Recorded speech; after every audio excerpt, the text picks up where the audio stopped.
So there's basically two main houses that the book Dune goes over, just because they're kind of in a it's the bad guy versus good guy theme in the entire book. So it's the Harkonnens are the bad guy, the antagonists, and the Atreides are the good guy. And the author really makes you want to side with the good guys, just because their character is very different than the Harkonnens, where the Harkonnens are cruel and they rule by fear.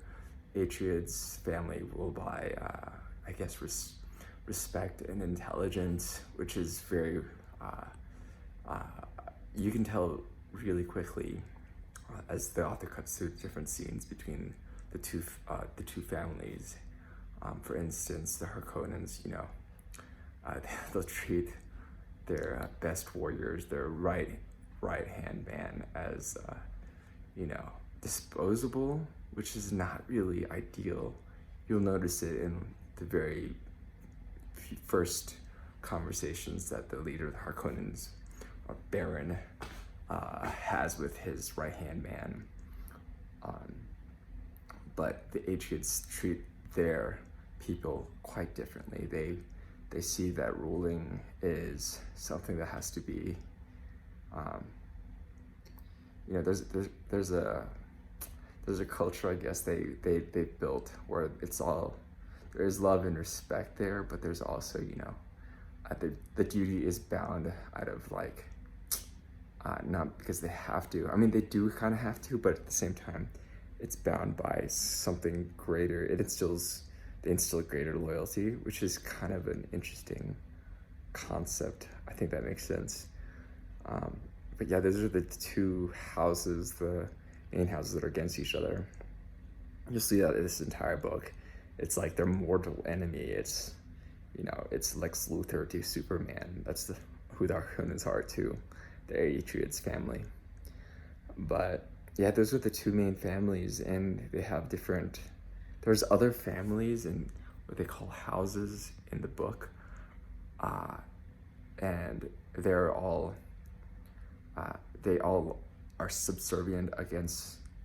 They're subservient under the Imperial or the Emperor, because the Emperor, it's kind of like there's an agreement that this Emperor is the Emperor because I guess he'll watch out for these houses, these families that are scattered across the different planets.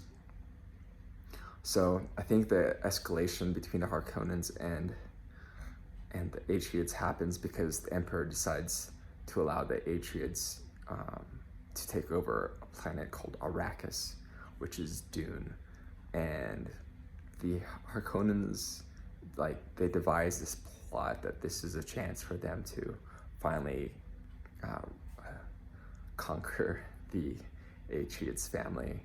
And that's basically where the story goes. I don't want to spoil it too much, but it ends up it's just like an unending fight between the Harkonnens and Atreides. And as you'll see later on, there's some twists in it, which is kind of interesting because the entire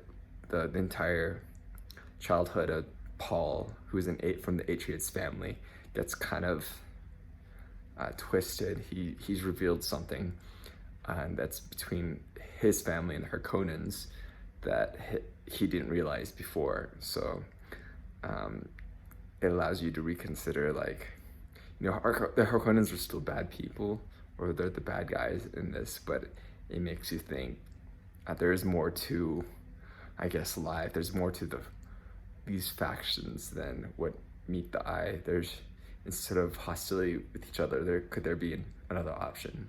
So that leaves you with that, which is, I'm still kind of early in the book. I haven't quite finished it yet, but it does give you an idea that that there is some sort of hope that's beyond bad guy versus good guy, and this entire in the entire story. So yeah, so right now I'm still waiting for my book. I know I had mentioned that in my last video that I ordered a leather bound, so that's still in the mail. So be sure to check that out. I'll be doing an unboxing, which will be cool.